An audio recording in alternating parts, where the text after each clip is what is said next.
Anggota Satreskrim Polres Banyuasin ngaman ke 4 bujang terlibat tawuran yang nyebabkan sikok pelajar tewas di SPBU Durian Daun, Kecamatan Suaktape, Kabupaten Banyuasin. Anggota Satreskrim Polres Banyuasin ngaman ke 4 bujang yang terlibat tawuran newas ke pelajar di SPBU Durian Daun, Kecamatan Suaktape, Kabupaten Banyuasin. Kapolres Banyuasin ngatoke motif kedua kelompok berawal dari DM Instagram dengan ngajak perang sarung. 4 tersangka yang newas ke sikok korban punya tugas sama peran masing-masing jeru ngabisi nyawa korban.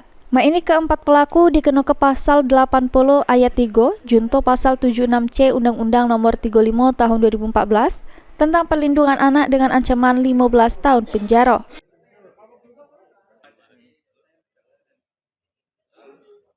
Tersangka inisial AP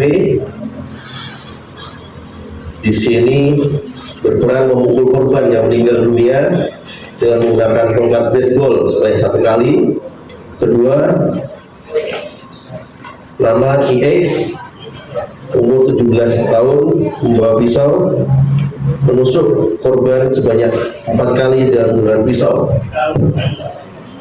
Kemudian anak RZ 16 tahun memukul dan menginjak korban berkali-kali.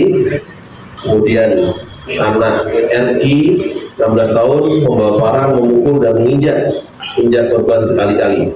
Tidak lebih dari 24 jam Pak Satreskrim melaporkan saya bahwa keempat tersangka pelaku bisa kita amankan. Ditambah ke Kapolres Banyuasin, meski 3 tersangka masih di bawah umur, tersangka bakal tetap diproses secara hukum yang berlaku. Ridho Ilahi, PAL TV.